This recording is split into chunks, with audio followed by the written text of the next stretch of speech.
देखिए आज हम लोग पढ़ने वाले हैं दो चर वाले रैखिक समीकरण युग्म को पढ़ेंगे हम, और वो भी हम लोग सॉल्व कर रहे हैं 10th क्लास के मैथ भारती भवन को। किसको सॉल्व कर रहे हैं? 10th क्लास मैथ भारती भवन को हम लोग आज पढ़ेंगे। देखिए अगला क्या है, थोड़ा आगे बढ़िए।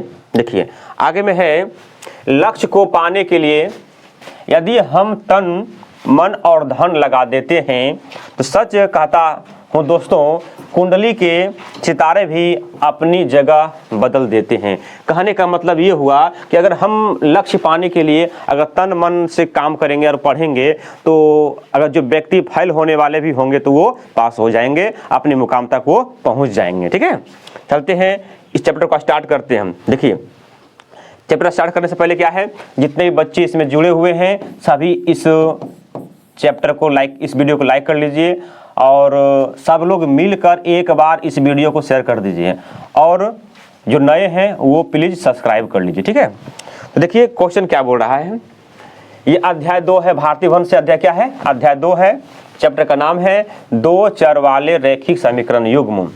तो दो चर वाले रैखिक समीकरण युग्म पढ़ने से पहले कुछ ना कुछ हम लोग जानेंगे, कुछ ना कुछ फैक्ट को पढ़ेंगे, तो हम स्टार्ट मारेंगे। ठीक है, तो देखिए पहले क्या है, चर राशि।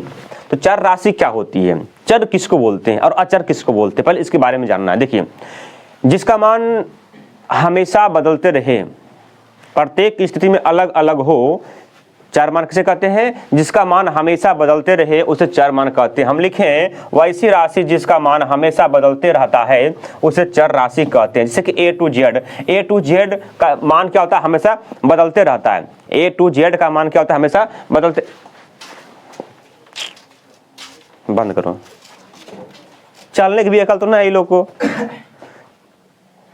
तो देखिए हम लोग जानते हैं कि चर क्या होता है, ए से लेकर जेड तक जो भी कुछ लिखा होता है वो चर होता है। मान लीजिए सी लिखा हुआ है, चर लिखा हुआ है, एक्स लिखा हुआ है, चर लिखा हुआ है, वाई लिखा हुआ है, चर लिखा हुआ है, ए लिखा हुआ है, चर लिखा हुआ है, यानी कोई भी ए टू जेड यानी ए से लेकर जेड तक जो भी होता है सब क्या होता है? चर मान होता है। क्या होता है? चर मान होता है। ठीक है, चलते हैं नेक्स्ट पॉइंट की ओर। नेक्स्ट पॉइंट में क्या है? अचर राशि। क्या है? अचर राशि वैसी राशि जिसका मान कभी नहीं बदले, कभी नहीं क्या है? जिसका मान कभी नहीं बदलता है, कभी नहीं बदलता है, उसे अचर राशि कहते हैं। देखिए एक का मान कहीं बदलता है क्या? नहीं। क्योंकि x का मान बदलता है, किसी हिसाब में x के मान 4 आ जाता है तो किसी हिसाब में x का मान 0 भी होता है, किसी हिसाब में किसी को सॉल्व करते हैं तो x का मान कुछ भी हो जाता है। यानी कि ये क्या प्रत्येक स्थिति में बदल रहा है, लेकिन अचर मान क्या होता है? वो कभी भी नहीं बदलता है, चाहे कोई भी परिस्थिति क्यों ना हो, यानी अचर कहीं बदलता ही नहीं है। जैसे में 1 से लेकर इन्फिनाइट तक कहीं बदलता ही नहीं है। बोलिए समझ में आ गया सबको? चलिए आगे बढ़े। नेक्स्ट क्वेश्चन क्या है, रैखिक समीकरण किसे कहते हैं? रैखिक समीकरण किसे कहते हैं? चर की समान अज्ञात राशि वाले, क्या बोला है? चर की समान अज्ञात राशि वाले समीकरणों के युग्म को, किसके युग्म को? समीकरणों के युग्म को क्या कहते हैं? रैखिक समीकरण कहते हैं। रैखिक समीकरण जो होते हैं दो प्रकार को होते हैं। कौन कौन होते हैं? एक चर वाले रैखिक समीकरण, एक चर वाले रैखिक समीकरण और दो चर वाले रैखिक समीकरण। देखिए एक चर वाले रैखिक समीकरण किसको कहते हैं? वैसी रैखिक समीकरण जिसमें चर की संख्या 1 होती है। यानी कि एक चर वाले रैखिक समीकरण का मतलब ये होता है कि जिसमें चर की संख्या ओनली फॉर 1 हो, 1 हो, उसे क्या कहते हैं? एक चर वाले रैखिक समीकरण क्या कहते हैं? एक चर वाले रैखिक समीकरण कहते हैं। ठीक है, जिसमें हो गया समीकरण कहते हैं। देखिए अब जिसमें हो गया ax प्लस बी, इसका रूप होता है, रैखिक समीकरण का रूप होता है ax plus b equal to 0। इसका उदाहरण क्या हो गया? देखिए a का रूप में कौन है? 4, ये क्या हो गया? चर मान, और ये क्या हो गया? अचर मान। यानी यही क्या है? रैखिक समीकरण है, यानी कि एक चर वाले रैखिक समीकरण है। किसे कहते हैं? वैसी रैखिक समीकरण जिसमें चर की संख्या 1 होती है उसे एक चर वाले रैखिक समीकरण कहते हैं। क्लियर सबको है? क्लियर सबको है? चलिए ठीक है। आगे है दो चर वाले रैखिक समीकरण, वैसी रैखिक समीकरण जिसमें चरों की संख्या 2 होती है। क्या होती है? चरों की संख्या 2 होती है, उसे दो चर वाले रैखिक समीकरण कहते हैं। उसे क्या कहते हैं? दो चर वाले रैखिक समीकरण कहते हैं। जैसे देखिए, दो चर वाले रैखिक समीकरण का रूप ये होता है। क्या होता है? ये रूप होता है। ये क्या होता है?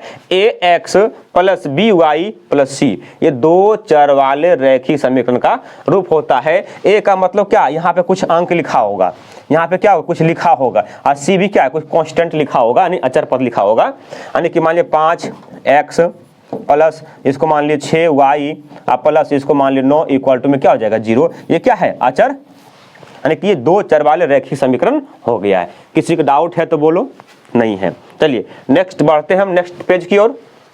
क्या है? दो चर वाले रैखिक समीकरण को कितने विधि से हल कर सकते हैं? देखिए, दो चर वाले रैखिक समीकरण को हम लोग 5 विधि से सॉल्व कर सकते हैं। कौन कौन है? लुप्तीकरण विधि या विलोपन विधि, प्रतिस्थापन विधि, तुलनात्मक विधि, अनुपात निर्णय विधि, वर्ज गुणन विधि, है ना। कि हम लोग ये 5 विधि से सॉल्व करेंगे और पांचों विधि में एक एक हिसाब को हम लोग देखेंगे सबसे पहले, है ना। सबसे पहले हम लोग जानेंगे पांचों विधि कैसे कैसे बनता है, इसके बारे में हम लोग पढ़ेंगे, तो ही हम लोग चैप्टर स्टार्ट करेंगे। ठीक, देखिए अब कुछ शर्त है, कुछ पॉइंट होता है। ये पॉइंट क्या है? अगर समीकरण दिया हुआ रहे ax plus by plus c equal to 0 और हो जाएगा dx plus ey plus f equal to अगर 0 हो, तो ये कंडीशन में यही कंडीशन में कुछ शर्त होता है, इसको जानना जरूरी है। सूत्र होता है। क्या सूत्र होता है? देखिए, सूत्र होता है कि a/d, यानी कि a/d और नॉट इक्वल टू b/a। ध्यान दीजिएगा, इसमें 4 चीज, कम से कम 4 चीज याद रखना हम लोग को। अगर a/d not equal to b/e हो तो 4 चीज याद रखना है। ये युग्म कैसा होगा? क्या होगा? युग्म। तो युग्म होगा अविरोधी। युग्म का नाम पड़ेगा अविरोधी। क्या नाम पड़ेगा? अविरोधी। पूछ दे कि हलों की संख्या कितनी होगी? एक और केवल एक हल, एक और केवल एक हल, एक और केवल एक हल, केवल एक हल। ठीक है, एक हल। अगर पूछ दे ग्राफीय निरूपण कैसा होगा, तो प्रतिच्छेदी होगा। क्या होगा? प्रतिच्छेदी होगा। अगर पूछ दे कि इसका जो संगत है या असंगत है, तो ये क्या होगा? संगत होगा। ये 4 पॉइंट को हम लोग को याद रखना जरूरी है। a/d not equal to b/e में 4 पॉइंट होता है। युग्म पूछे अविरोधी, हल पूछे एक और केवल एक हल, ग्राफीय निरूपण, प्रतिच्छेदी, संगत या संगत, संगत। ठीक है, आप लोग को समझ में आ गया होगा। देखिए वही लिखे हैं a/d इक्वल टू b/e, यानी कि हलों की संख्या एक और केवल एक हल, युग्म का नाम अविरोधी, संगत या संगत, संगत, ग्राफीय निरूपण अविरोधी।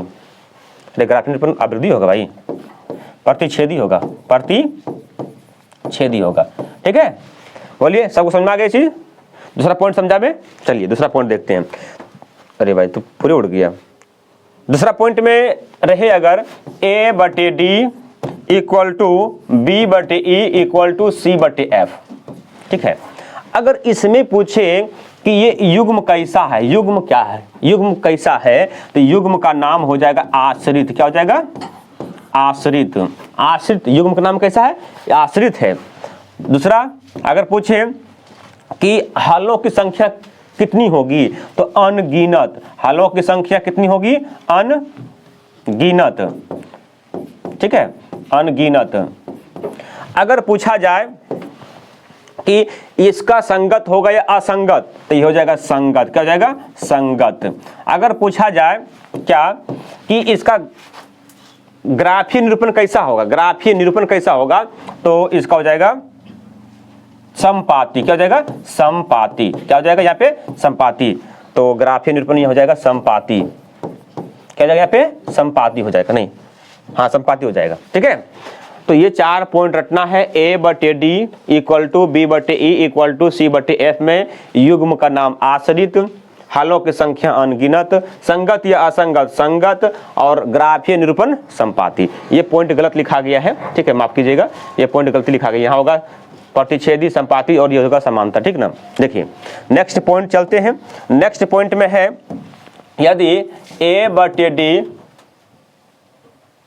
इक्वल टू b बटे e not equal to c बटे f, not equal to c बटे f, अगर ये कंडीशन हो लास्ट में बराबर नहीं हो तो क्या होता है, ये युग्म कैसा होगा, युग्म जो होगा, युग्म का नाम है विरोधी, युग्म के नाम क्या है, विरोधी, युग्म के नाम क्या है, विरोधी। हलों की संख्या क्या होगा, कोई हल नहीं होगा, कोई हल नहीं होगा, कोई हल नहीं होगा, ठीक है। अगर पूछा जाए संगत होगा या असंगत, ये हो जाएगा असंगत, क्या हो जाएगा, असंगत हो जाएगा, असंगत। अगर पूछा जाए कि इसका ग्राफीय निरूपण कैसा होगा तो समांतर, कैसा हो जाएगा, समांतर हो जाएगा, ठीक है। हम सब अलग अलग पॉइंट भी लिख दिए हैं, आप लोग याद कर लीजिएगा, इसको उतार लीजिएगा अलग अलग पॉइंट से, ठीक है। देखिए अब हम चलते हैं अगली विधि में। अगला विधि क्या है, अगला विधि यह है प्रतिस्थापन विधि। तो प्रतिस्थापन विधि में एक ध्यान देना है, किसी एक समीकरण को तोड़ना है, कोई भी समीकरण हो, एक समीकरण को तोड़ना है, ठीक है। इसे बराबर करने की जरूरी नहीं है, किसी एक समीकरण को ही हल करना है। तो वो समीकरण क्या है, देखिए, मेरा मर्जी हो समीकरण 1 को हल करेंगे, मेरा मर्जी हो समीकरण 2 को हल करेंगे, मेरा मर्जी, ये अपना मर्जी है, ठीक ना। चलते हैं समीकरण 1 से, समीकरण, अरे भाई बिंदा कहां से आ गया, समीकरण 1 से, ठीक है। तो समीकरण 1 से जब हम चल रहे हैं, ये लिखा हुआ है 3x - 2y बराबर 12। देखिए, तो इसमें किसी एक का वैल्यू निकालना पड़ेगा, चाहे x का निकालिए चाहे y का निकालिए, ठीक ना, किसी एक का वैल्यू निकालना पड़ेगा। तो हम निकालते हैं x का वैल्यू। जब x का वैल्यू निकालेंगे तो करना क्या पड़ेगा, y जाएगा इस पार, y जाएगा तब x का वैल्यू निकलेगा, और दोनों रहेगा इस पर, दोनों लड़ते रहेगा, कोई हार भी नहीं करेगा। तो क्या हो जाएगा, 3x बराबर 12, ये जाएगा उस पार, तो चिन्ह चेंज हो जाएगा 2y, यानी कि x बराबर 12 प्लस 2y, और 3 से भागा पड़ेगा ना 3। ये समीकरण क्या हो गया, 3, क्या हो गया, ये समीकरण 3 हो गया, ध्यान रहे। अब यहाँ लिखेंगे समीकरण किस में भाई, तो एक हम शब्द बोलते हैं, इस हिसाब में हम ध्यान रखिए, इस पॉइंट को रखिएगा, जिस थाली में खाना है उस थाली में छेद नहीं करना है। बात समझे क्या बोले हम। तो हम कहने का मतलब ये हुआ, हम कौन सा समीकरण से चले हैं, समीकरण 1 से चले हैं, तो समीकरण 1 में हम कुछ भी नहीं करेंगे, हम तो किस में करेंगे, समीकरण 2 में मान पुट करेंगे, इस x का मान, ठीक है। क्या बोले हम, जिस समीकरण से चलेंगे उस समीकरण में कुछ भी नहीं करना है, समीकरण 2 में करना है, ठीक। चलेंगे समीकरण 2 में x का मान रखने पर, x का मान रखने पर, देखिए x का मान रखने पर, तो x का मान रखें किस में, समीकरण 2 में। तो 2 में क्या है, 4x - 5y बराबर 16, तो 4 गुना x का वैल्यू ये है ना, क्या है 12 प्लस 2y और बटे में 3। देखिए -5y बराबर में 16, इसको सॉल्व कीजिए, देखिए तो इसको गुना कीजिए, 3 है ना, दूर दे दिए हम, 3 है, तो क्या है 12 चौका 48, 12 चौका 48, ठीक है। फिर प्लस है तो प्लस 4 दूनी 8, 8y और बटे में 3। इधर क्या है माइनस में 5y बराबर में 16, बराबर में 16, ये ना है 16 हम लिख दिए। देखिए इसके नीचे एक मान, नीचे में क्या मान लीजिए, एक मान लीजिए, और यहां से हम लोग क्या करना, एलसीएम निकालना। एलसीएम हो गया 3, यानी कि 48 प्लस 8y माइनस 5 दिया 15y। देखिए बराबर में क्या हो जाएगा 16। अब ध्यान दीजिए यहाँ नीचे एक मान लीजिए, अब ये 48 का 48 होगा माइनस 15y में 8y गया, या 8y में 15y गया, क्या होगा 7y। देखिए 7y हुआ तो 15 बड़ा कि 8 बड़ा, 15 बड़ा, तो 15 का चिन्ह क्या माइनस, इसलिए यहाँ माइनस पड़ गया, ठीक है। चलिए अब बट्टे में 3, यहाँ गुना नहीं करते हैं, एक स्टेप चलते और। अब मान लीजिए एक कोना कोनी गुना कीजिए, ठीक है, तो इसी पहले गुना कीजिए, 16 3 48 बराबर 48 माइनस 7y। 7y किधर ले जाइए, इसको उधर ले जाइए, देखिए ध्यान से। तो 7y बराबर 48, ये जाएगा उधर माइनस में 48, तो 48 में 48 गया, यानी कि 7y बराबर क्या हो जाएगा 0, यानी कि y बराबर क्या हो जाएगा, तो y बराबर हो जाएगा 7 से भागा देंगे 0 में, तो 0 आ जाएगा, क्या आ जाएगा 0। मेरा ये एक आंसर हो चुका है, y का मान 0 हो गया। क्या हो गया, y का मान 0 हो गया। अब समीकरण देखिए, अब यहां से किसी भी समीकरण में y का मान रख दीजिए, 1 2 3 किसी में भी, लेकिन 3 आधा सोल्व हुआ है, तो हम आधा सोल्व है हो इसमें क्यों नहीं रखें हम। समीकरण 3 में y का मान रखने पर देखिए ध्यान दीजिए, तो ये क्या हो जाएगा, समीकरण 3 है x बराबर 12 प्लस 2, y के मान क्या रखने बोला 0, अब बट्टे में क्या हो जाएगा, बट्टे में समीकरण 3 में क्या है, बट्टे में 3 है। ध्यान दीजिए, देखिए यहाँ पे x बराबर 12, अब 2 गुना 0 0, तो 0 को वैल्यू होगा नहीं, तो बट्टे में क्या हो जाएगा 3, तो 3 चौका 12, यानी कि x बराबर में क्या हो जाएगा 4 हो जाएगा। ये मेरा आंसर हो जाएगा, ये मेरा क्या हो जाएगा आंसर हो जाएगा। दूसरा आंसर y x के मान 4 हो जाएगा। बोलिए आप लोगों को समझ में आया है तो कमेंट बॉक्स में लाइक का बटन टिप दीजिए। अब देखिए नेक्स्ट नियम की ओर बढ़ते हैं हम लोग। नेक्स्ट नियम में क्या है, तुलनात्मक विधि। क्या है, तुलनात्मक विधि। तुलनात्मक का मतलब क्या होता है, तुलना करना होता है। तुलना का मतलब क्या होता है कि मान लीजिए एक तराजू है, उस पर एक तरफ वाट है और एक तरफ कोई वस्तु रखा हुआ है, तो जब तराजू तौलते क्या करते, तुलना करते हैं, दोनों को बराबर हम करते हैं, तो वही तुलना करना है। दोनों समीकरण से चलना है, दोनों समीकरण से बारी बारी से चलना है और इसको तुलना करना है। पहले चलिए समीकरण 1 से, समीकरण 1 से देखिए 3x माइनस 2y बराबर 12। जस्ट जैसे सॉल्व किए अभी पिछला वीडियो में, पिछला हिसाब में इस तरह करना है सॉल्व। 3x बराबर 12, इधर जाएगा प्लस में 2y, यानी कि x बराबर 12 प्लस 2y, अब बट्टे में क्या हो जाएगा, क्योंकि 3 से भागा पड़ जाएगा। ये हो गया समीकरण 3। क्या हो गया, समीकरण 3। अब समीकरण 2 से चलिए, लिखिए समीकरण 2 से, किससे, समीकरण 2 से। देखिए समीकरण 2 से क्या लिखना है कि 4x माइनस 5y बराबर में 16, 4x माइनस 5y बराबर 16 लिख दिए। ये क्या हो जाएगा, देखिए 4x ये अपना जाति के पास जाएगा, यानी ऊपर जाएगा, क्योंकि हम इसमें x के मान सॉल्व किए ना, इसमें जब x के मान सॉल्व किए तो इसमें भी x के मान ही रखेंगे हम। तो 16 माइनस तो जगह प्लस 5y। देखिए तो x बराबर 16 प्लस 5y, ये 4 से भागन पड़ जाएगा, बट्टे में 4, ये हो गया समीकरण 4। देखिए ये भी x का वैल्यू, ये भी x का वैल्यू, ये भी x का वैल्यू और वो भी क्या है x का वैल्यू। देखिए ये एक तराजू है, ये क्या है, ये 1 kg का वाट है, और ये पलड़ा पर क्या किए हम, गेहूं तौले। क्या तौले हम, गेहूं को वजन किए, तो गेहूं कितना हो गया 1 kg। फिर एक कोई ग्राहक आया, उसको दिए हम चावल, क्या दिए उसको हम, चावल, वही बाट से। तो बताइए जो गेहूं और चावल दिए दोनों क्या हो जाएंगे, बराबर। क्यों बराबर हो जाएंगे, दोनों 1 kg ही था, दोनों 1 kg ही था, इसलिए यहाँ पर भी क्या है, दोनों x का भी वैल्यू है, दोनों x का ही वैल्यू है। तो क्या लिखेंगे हम, समीकरण 1 एवं 2 से लिखेंगे, समीकरण 1 एवं 2 से, समीकरण 1 एवं 2 से।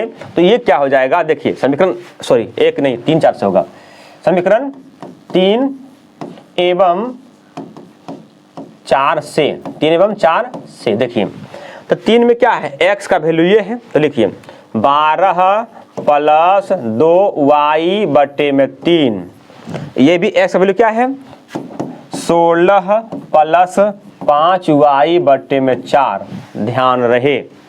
अब इसको कोना कोनी गुना कीजिए, तो ये पहले ये कोना गुना कीजिए तो कितना आएगा 16 तिया 48 है ना, प्लस 5 तिया 15y बराबर, इसको गुना करेंगे 12 चौका 48 प्लस 8y। तो जाति वाला जाति के पास y वाला इधर 48 जाएगा उधर, देखिए तो 15y माइनस 8y बराबर क्या हो जाएगा 48, ये जाएगा उधर तो माइनस में क्या हो जाएगा 48। देखिए तो ये घटेगा तो 7 गो y बचेगा बराबर में 0 हो जाएगा, यानी कि y बराबर क्या हो जाएगा 0/7 अर्थात 0 क्या हो जाएगा 0। एक आंसर हो गया। अब ये y का मान 1 में 3 में रखिए चाहे 4 में रखिए चाहे 1 में रखिए चाहे 2 में रखिए, किसी में रख दीजिए। तो हम y का मान किस में रखते हैं 4 में रखते हैं। एक बार समीकरण 4 में y का मान रखने पर देखिए क्या करेंगे हम, x बराबर 16 प्लस 5 y के मान क्या हो जाएगा 0 और बटे में क्या है 4। देखिए जो 4 लिखा हो वही पुट किए, 16 प्लस 5 y के मान 0। देखिए तो x बराबर क्या हो जाएगा 16 अब 5 गुना 0 0, तो 0 को लिखें या ना लिखें बात बराबर है। अब बटे में 4, तो 4 चौका 16 या अर्थात x बराबर कितना आ गया 4 आ गया है। ये मेरा आंसर हो गया है। तो सभी को समझ में आ गया होगा आशा करते हैं। अगर समझ में आ गया तो कमेंट बॉक्स में थम्स अप का बटन टाइप करें और सेंड करें, तो उतार लीजिए आप लोग। देखिए चौथा विधि है अनुपात निर्णय विधि। क्या है चौथा विधि? चौथा विधि अनुपात निर्णय विधि है, इसको हम लोग आज देखेंगे। देखिए चौथा में ये अनुपात निर्णय विधि है, तो इसमें बनाने के लिए हम लोग को क्या करना पड़ेगा, इसको बनाने के लिए हम लोग अचर पद को बराबर करते हैं, अचर पद को बराबर करते हैं। तो दिमाग लगाइए कि क्या दोनों में गुना करें जो कि दोनों बराबर हो जाए। तो 7 में अगर 2 से गुना करते 7 दूनी 14 हो गया, दोनों बराबर हो गया। तो लिखेंगे समीकरण 1 में 2 से गुना कर समीकरण 2 को घटाने पर देखिए गुना कीजिए। तो 2 से गुना करेंगे 3 दूनी 6x प्लस 5 दूनी 10y बराबर 7 दूनी 14। इसमें तो कुछ गुना किए नहीं है, तो इसमें कुछ गुनाने के जो का त्यों लिख देंगे। 5x प्लस 12y बराबर में 14। देखिए घटाने पर है तो जगह माइनस, यहाँ हो जाएगा माइनस। क्यों? क्योंकि अगर प्लस है तो यहाँ हो जाएगा माइनस। क्या हो जाएगा? माइनस हो जाएगा। अगर माइनस होता तो प्लस होता, तो प्लस है तो माइनस है, प्लस है तो माइनस। देखिए ध्यान दीजिएगा, तो ये दोनों क्या हो गया, कट गया। अब क्या करेंगे इसमें हम, 6 गो x में 5 गो x गया, कितना x बचा, 1 गो x माइनस 10y में 12y गया, 2y बचा बराबर में कितना हो जाएगा 0। क्या हो जाएगा? तो 14 में से 14 गया, क्या बचा 0 बचा, मेरा क्या हो गया 0 हो गया। अब इसको लिख सकते हैं x बराबर, इसको उधर ले जाइए 2y। ये जो अचर पद है इधर क्या होगा, भागा पड़ेगा। तो लिखेंगे x बटे 2 बराबर y बटे कुछ नहीं 1, इतना हो गया। अब बराबर हम क्या किए, के माना। क्या माने हम, के माना। क्या माने, के माना। देखिए करना अब यहाँ क्या है, यहाँ से देखिए बनाते हैं हम। इतना बराबर के रखिए, फिर इतना बराबर के रखिए, तो क्या हो जाएगा इसमें, x बटे 2 बराबर में के, एक पार्ट, दूसरा पार्ट y बराबर के, क्योंकि माने हैं y बराबर के। एक नीचे एक मानेंगे कोना कोनी गुना, क्या हो जाएगा x बराबर 2 गुना के 2 के। ये समीकरण 3 हो जाएगा और ये समीकरण 4 हो जाएगा। देखिए अब लिखिए समीकरण किस में, 1 में, किस में, 1 में, समीकरण 1 में x का मान निकला और y का मान निकला, x का मान निकला और y का मान निकला, तो समीकरण 1 में x और y का मान रखने पर, समीकरण 1 में x एवं y का मान रखने पर, क्या करने पर, रखने पर, तो देखिए तो x और y का मान रखे समीकरण 1 में, 3x प्लस 5y बराबर में कितना है, 7 है, कितना है, 7 है।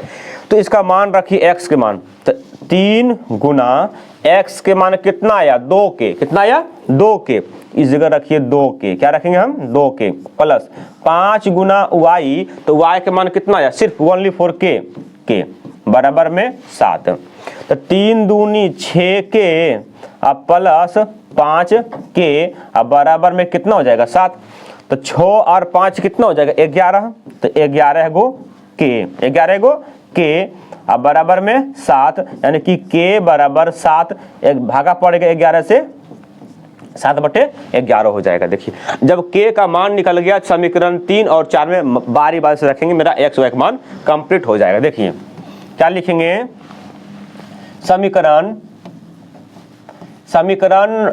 3 में किसका मान रखेंगे, k का मान रखने पर, देखिए समीकरण 3 में k का मान रखने पर, तो समीकरण 3 कौन सा है, ये वाला है, x बराबर 2k, क्या है, 2k, तो x बराबर 2 और k का मान कितना आया, k के मान 7/11 आया, तो 7/11 क्या हो जाएगा, x बराबर 7 दूनी 14/11, ये मेरा क्या हो गया, एक आंसर। फिर लिखिए समीकरण 4 में k का मान रखने पर, k का मान रखने देखिए तो समीकरण 4 कौन सा है, समीकरण 4 है y बराबर k, y बराबर में k, यानी कि y बराबर k के मान जो आया 7/11, ये रख दिए, मेरा आंसर y का मान हो गया। आशा करते आप लोगों को समझ में आ गया होगा।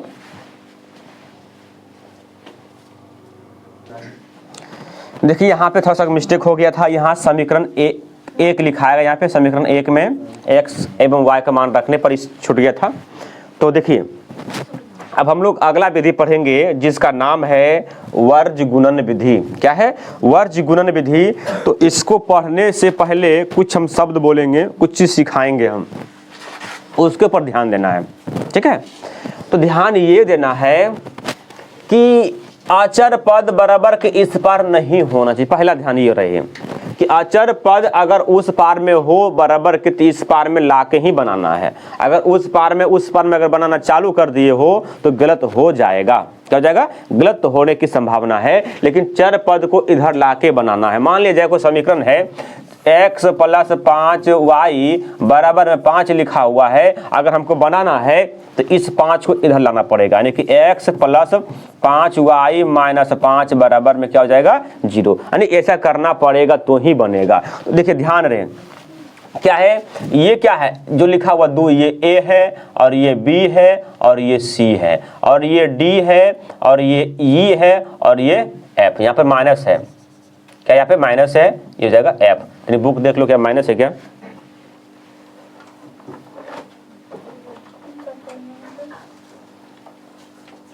पहले बंद कर दे। देखिए यहाँ पे माइनस हो जाएगा, प्लस नहीं होगा। तो ध्यान देना है कि वर्ज गुणन में करना क्या है। सबसे पहले पहला झांप दीजिए। क्या दिख रहा है हम लोग को, b, क्या दिख रहा है, c, और हमको आगे तो नहीं कुछ है, लेकिन एक पर 4 गो लिखना है, एक जगह 4 गो लिखना है, एक जगह 4 गो लिखना है। तो बी सी खत्म हो गया तो कुछ है ये नहीं है, तो क्या लिखेंगे, फिर चलेगा ए, फिर आ जाएगा बी। बात समझे नहीं समझे, पहला झांप दीजिए। झांप दिए, क्या दिख रहा है, बी और सी दिख रहा है, बी सी लिख दिए। और लिखना है 4 गो, पुराना क्या गो है, 4 गो पुराना है। तो अब नहीं कुछ दिख रहा है तो फिर हमको यहाँ से चलना शुरू से, ए फिर हो गया बी। फिर देखिए इसमें जस्ट वही कंडीशन, पहला झांप दिए, क्या दिख रहा है, ई दिख रहा है, एफ दिख रहा है, अब खत्म, फिर चलेंगे डी लिखेंगे और ई लिखेंगे। देखिए बउआ क्या होगा, नियम क्या है कि ये होता है x के मान, ये होता है x के मान, ये होता है y के मान और ये होता है 1। ये कोना कोनी गुना कीजिए, घटाइए, ये कोना कोनी गुना कीजिए, बराबर ये कोना कोना गुना कीजिए, घटा ये कोना कोनी गुना कीजिए, बराबर फिर इसको लिखिए कोना कोनी गुना, घटा फिर ये कोना कोनी गुना। अर्थात कहने का मतलब ये हो गया, आप पहले मान पुट कीजिए, डायरेक्ट बन जाएगा, चिन्ह समेत लिखना है। पहले बोला b तो b के मान -3, बोला c तो c के मान 5, बोला a के मान 2, बोला b तो b के मान -3। ठीक है, अब करना क्या है, क्या बोला e तो माइनस में कुछ नहीं, यहाँ पे 1 है, क्या है 1 है, बोला f माइनस में 2 है, माइनस में 2 है, फिर क्या बोला d के मान 3 है, क्या बोला e के मान माइनस में 1 है। ध्यान रहे अभी हम जस्ट बोले हैं, क्या जस्ट बोले हैं कि ये होता है x का वैल्यू, ये होता है y का वैल्यू, ये होता है 1 का वैल्यू। ध्यान रहे क्या घटा में, ये पहले ये लिखिए x, क्या लिखेंगे हम x बट्टे ये कोना कोनी गुना, ये कोना कोनी गुना, पहले ये गुना करना है, 3 दूनी 6, अब माइनस माइनस प्लस 6, घाटा चिन्ह दीजिए, 5 एकम 5, 5 एकम 5, तो क्या माइनस में 5, क्या चाहिए 5, माइनस में 5, 5 एकम 5 तो माइनस में 5, और ये माइनस गुना होगा यहाँ तो माइनस माइनस प्लस में 5, प्लस में 5, यहाँ बराबर का चिन्ह दीजिए, बराबर दिए, फिर लिखिए y बट्टे में 5 तिया 15 माइनस 2 दूनी 4, अब माइनस यहाँ क्योंकि यहाँ माइनस लगा हुआ तो -4, तो माइनस माइनस प्लस में 4, प्लस में 4, बराबर ये होता है 1, ये क्या होता है 1, कोना कोनी गुना तो 2 एकम 2 यानी माइनस में 2 और 3 तिया 9 यानी कि 9, घटाना हमको है लेकिन यहाँ minus minus minus plus minus हो जाएगा और ये माइनस टकराएगा, यहाँ पे क्या जाएगा प्लस हो जाएगा। देखिए बन गया, कुछ नहीं करना है। अब ये दोनों को एक साथ रखिए और ये दोनों को एक साथ रखिए, आराम से बन जाएगा। देखिए क्या हो जाएगा यहाँ पे x बट्टे तो 6 और 5, 6 और 5 11, 6 और 5 11 यानी कि 11 हो गया, बराबर इसको साथ में रखिए 1, अब बटे में 9 में से 2 गया 7, कोना कोनी गुना कीजिए 7x बराबर 11 यानी कि x बराबर 11, अब भागा पड़ेगा 7, ये मेरा हो गया आंसर। ठीक है, अब इसको और इसको साथ में रखिए y बट्टे में तो 15 4 19, 15 4 19 बराबर 1, घटेगा कितना बचेगा 7, कोना कोनी गुना तो 7y बराबर 19 एकम 19 यानी कि y बराबर 19 बटे में 7। ये मेरा क्या हो गया दूसरा आंसर हो गया है। आशा करता आप लोगों को समझ में आ गया होगा। फिर से ध्यान दीजिए, एक बार समझा देते हैं। क्या है कि पहला को ढक देना है तो बी सी, एक बेंच पर 4 को बैठना, एक बेंच पर 4 को बैठना यानी कि एक जगह पर 4 को लिखना है। तो जब बी सी अब कौन आएगा, इसी पार में चलना हमको है, इसके लिए नीचे में, इसके लिए ऊपर में, तो बी सी ए बी।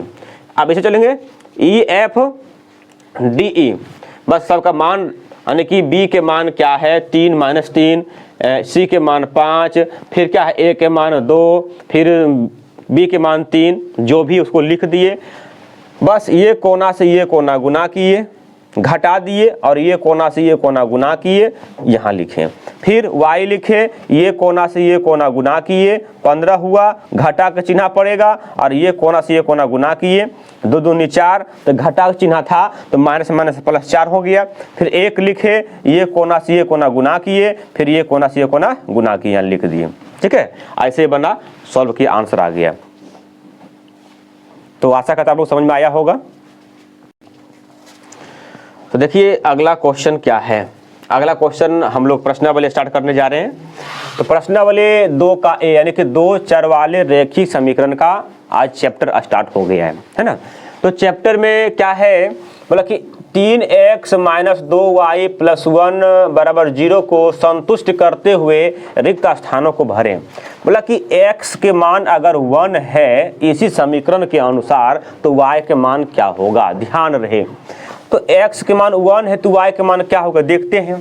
तो 3x के मान ने 1 बोला है तो x के जगह पर 1 रखिए, तो 1 रख दिए, माइनस 2 और y के मान तो कुछ जानते नहीं हैं, प्लस में 1 बराबर में 0, क्योंकि जहां x था वहां हम 1 रखे, वहां क्या रखे हम 1 रखे हैं, तो 1 रख दिए। तो 3 1 कम 3 माइनस 2y प्लस में 1 बराबर में 0। देखिए 3 और 1 4 माइनस 2y बराबर में 0 माइनस 2y बराबर ये जाएगा उस पार माइनस में 4, तो माइनस से माइनस खत्म, यानी कि y बराबर 4 और बटे में 2, तो 2 दूनी 4, यानी कि y के मान क्या आ जाएगा 2, क्या जाएगा, यानी यहाँ भरा जाएगा 2, ये खाली स्थान जो है यहाँ पर क्या भरा जाएगा 2 भरा जाएगा। तो समझ में आप लोग को आ गया होगा।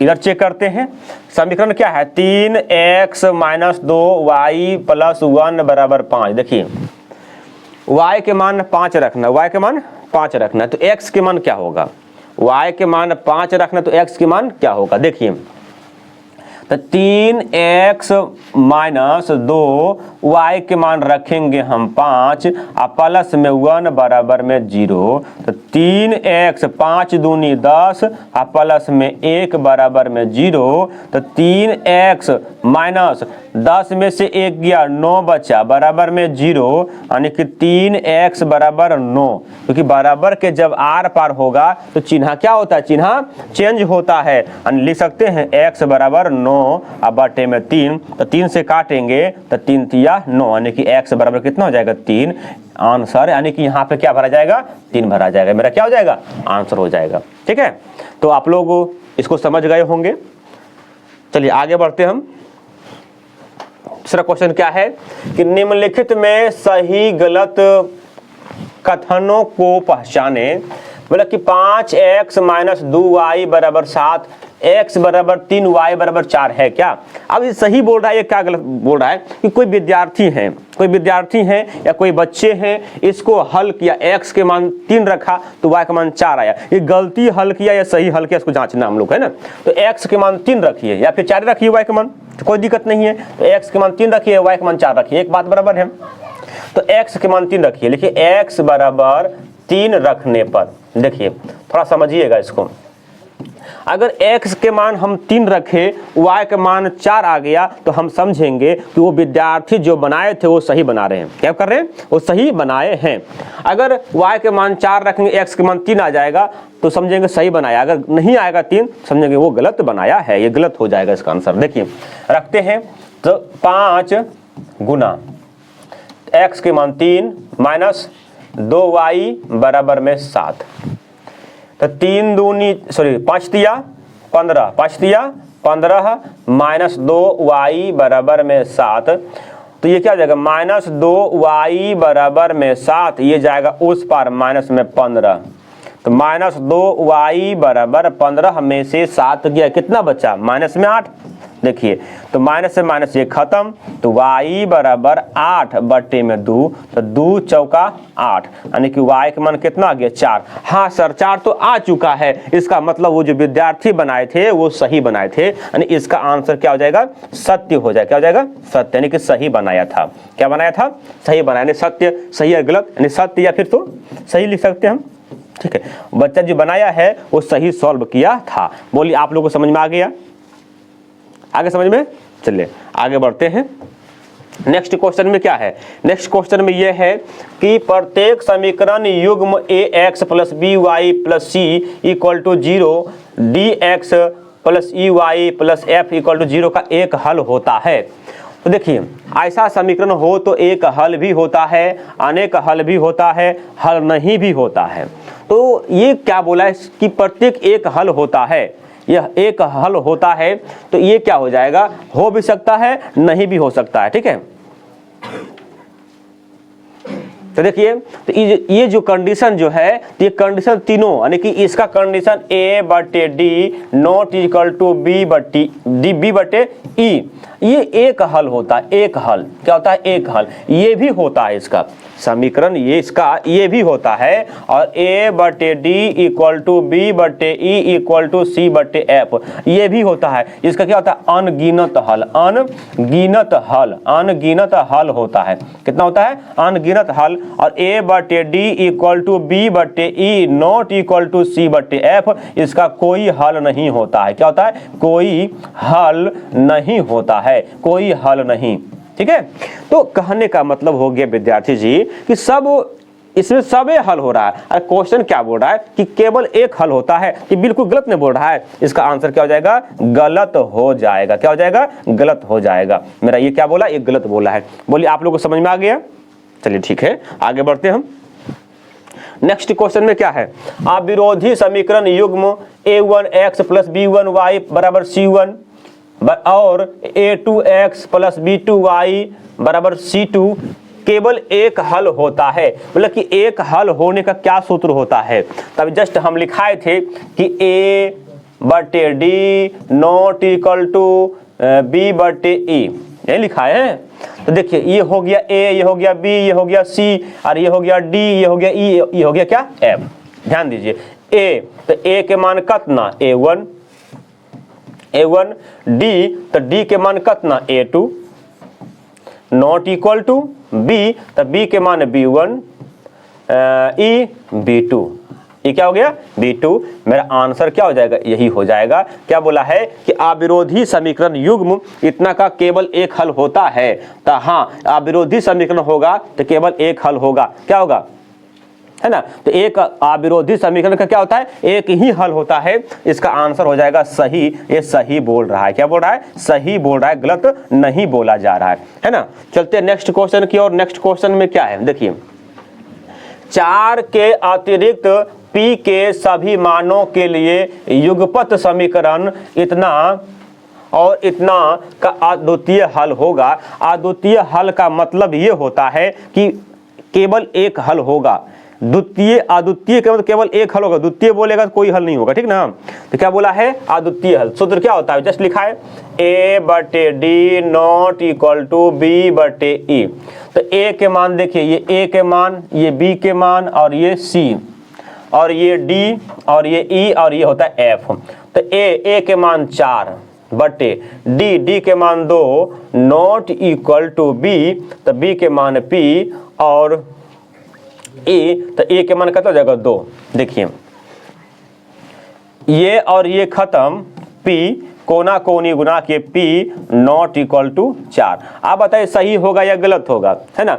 अब सही होगा या गलत होगा? देखिए क्या हुआ है, P के मान नॉट इक्वल टू 4, ये बोला है कि P के मान 4 बिल्कुल नहीं हो सकता है। क्या बोला है? P के मान 4 नहीं हो सकता। क्या होगा? 4 नहीं होगा। अगर 4 ने, क्या बोला क्वेश्चन में, क्या बोला है कि 4 के अतिरिक्त, 4 के अतिरिक्त, अतिरिक्त का मतलब 4 को छोड़कर अन्य मान होगा। यहाँ भी क्या बोला? P not equal to 0। P not equal to 0 का मतलब ये होता है कि P के मान जब भी होगा 4 को छोड़कर होगा, 4 को छोड़कर। तो ये और दोनों मैचे कर रहा है। क्या हो जाएगा इसका आंसर? सही हो जाएगा। क्या हो जाएगा इसका आंसर? सही हो जाएगा कि यही मेरा आंसर सही हो गया है। ये मेरा सही है क्योंकि P का मान 4 को छोड़कर ही हो रहा है। क्या सभी बच्चों को समझ में आ गया है? चलिए आगे बढ़ाते हैं। आगे में क्या है? क्वेश्चन नंबर 3, समीकरण युग्म इतना और इतना का हल x और y हो तो a और b का मान निकाले। देखिए बउआ, x के मान 1 और y के मान 2 दे रखा है। देखिए इसको मान लेंगे हम 3x प्लस ay बराबर 1, इसको समीकरण 1 मान लेंगे। ठीक है, और ये है bx माइनस 2y बराबर 3, इसको समीकरण 2 मान लेंगे। और x के मान 1 दे रखा है, y के मान 2 रखा है ना। लिखेंगे समीकरण 1 में x एवं y का मान रखने पर ध्यान दीजिए। देखिए किस में रख रहे हैं हम लोग? समीकरण 1 में। समीकरण 1 ये है ना। देखिए 3x के मान कितना, x के मान मैं बोला 1 तो रखे हम 1 प्लस a गुना y के मान कितना बोल रहा है, y के मान 2 ना बोल रहा है, हम रखेंगे y की जगह पर 2 और बराबर में 1। देखिए ध्यान दीजिएगा 3 1 कम 3 प्लस 2 गुना a 2a बराबर में 1 तो 2a बराबर में 1 ये जाएगा उस पार में माइनस में 3 तो 2a बराबर माइनस में 2 तो ये से ये खत्म, यानी कि a बराबर कितना हो जाएगा माइनस में, यानी कि a का मान कितना हो गया माइनस में 1। तो अब हमको क्या करना है, समीकरण 2 में रखना है। लिखिए समीकरण 2 में x एवं y का मान रखने पर देखिए समीकरण 2 ये है, b x के मान दिया हुआ 1 रखेंगे 1 माइनस 2 गुना y के मान दे रखा है 2 अब बराबर में कितना हो जाएगा 3 दे रखा है 3 रख दिए हम, तब b 1 कम b माइनस 2 दूनी 4 बराबर 3, यानी कि b बराबर 3 ये जाएगा उधर माइनस में, माइनस क्या हो जाएगा प्लस में 4, यानी कि b बराबर कितना हो जाएगा, मेरा आंसर 4 3 7, ये मेरा आंसर हो गया है। तो आशा करते हैं आप लोग को समझ में आया होगा। चलते नेक्स्ट क्वेश्चन की ओर। नेक्स्ट क्वेश्चन नंबर 4 है, बोला कि समीकरण x प्लस वाई बराबर 6 के कितने हल होंगे, तो इसका आंसर हो जाएगा अनगिनत। क्या हो जाएगा अनगिनत। तो सर ये अनगिनत कैसे होगा, ठीक है देखिए अनगिनत कैसे, ये आंसर हो चुका है मेरा, कैसे होगा ये पहले समझिए, कैसे होगा इसको जानना है। अगर x के मान हम 1 रखे तो 1 मान लीजिए x के मान 1 रखे तो 1 प्लस y बराबर 6, यानी कि y बराबर 6 माइनस में 1, यानी y बराबर कितना हो गया 5 हो गया है ना, y बराबर 5 हो गया। अगर मेरा मर्जी नहीं सर 1 क्यों रखेंगे हम, 2 नहीं रख सकते, हाँ बिल्कुल रख सकते, तो रखिए 2 प्लस y बराबर 6, y बराबर 6 माइनस 2, यानी कि y बराबर में 4 हो गया। सर आगे हाँ बिल्कुल माइनस 1 भी रख सकते हैं हम, रखिए माइनस 1 प्लस y बराबर में 6, यानी कि y बराबर 6 प्लस में 1, यानी कि y बराबर में कितना हो गया 7, यानी इसका अंत नहीं है, हम क्या मान रखे इसका अंत बिल्कुल नहीं है, इसलिए इसका आंसर क्या हो जाएगा अनगिनत। क्या हो जाएगा इसका आंसर अनगिनत। किसी बच्चे को डाउट है तो चलते आगे हम बढ़ते हैं नेक्स्ट क्वेश्चन की ओर। नेक्स्ट क्वेश्चन में यह है मतलब कि रिक्त स्थानों को भरे वह समीकरण युग्म जिसका एक और केवल एक हल होता है तो डैश समीकरण होता है, तो ये होता है अविरोधी। क्या होता है ये अविरोधी समीकरण होता है। क्या होता है अविरोधी समीकरण, इसका आंसर अविरोधी हो गया है। मतलब कि वह समीकरण युग्म जिसका कोई हल नहीं होता है वो होता है विरोधी। वो क्या होता है विरोधी होता है। बोलिए किसी बच्चे को डाउट है, नहीं है तो आगे बढ़ते हैं। देखिए आगे में ये है क्वेश्चन नंबर 6, युगपत समीकरण 2x प्लस 3y बराबर 8, 4x प्लस 6y बराबर 7 की कितने हल होंगे। देखिए इसका कितने हल हो गया देखिए कैसे चेक करेंगे हम, a बटे डी, यानी कि ये a हो गया, ये b हो गया, ये c हो गया, ये d हो गया, ये e हो गया, ये f हो गया। सूत्र क्या होता है a बटे डी इक्वल टू b बटे e इक्वल टू c बटे f। इतना ही पुट बराबर में पुट करना, पहले क्या डिसीजन देगा उसके अनुसार हम लोग डिसीजन लेंगे, ठीक है। तो 2 बटे में 4 बराबर 3 बटे में e, 3 बटे में e, तो e का वैल्यू है 6 बराबर c के मान 8 और बटे में 7।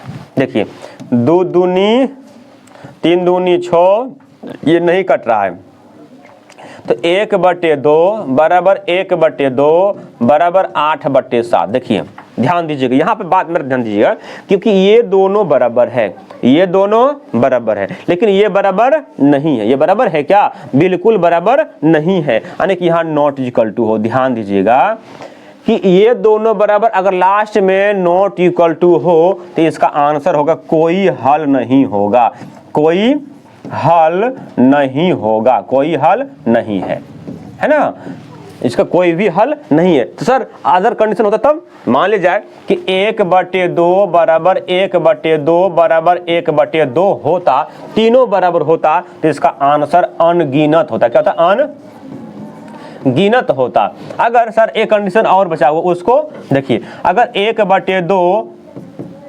5/2 इधर कुछ रे को दिक्कत, इधर 5/2 रे को दिक्कत नहीं है। अगर शुरुआते में बराबर अगर नहीं हो, अगर शुरुआत में ही बराबर नहीं हो, इसका एक और केवल एक हल होता है, एक और केवल एक हल होता है। क्या होता है? केवल एक हल। बोलिए, बात समझ में आ गया?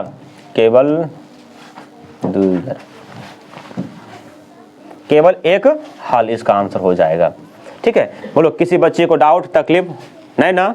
चलिए आगे बढ़ते हैं। आगे में क्या है? क्वेश्चन नंबर 6 का 2। तो 6 का 2 में है समीकरण यानी युगपत समीकरण इतना और इतना कि कितने हल होंगे, जस्ट वही चीज पूछा गया है।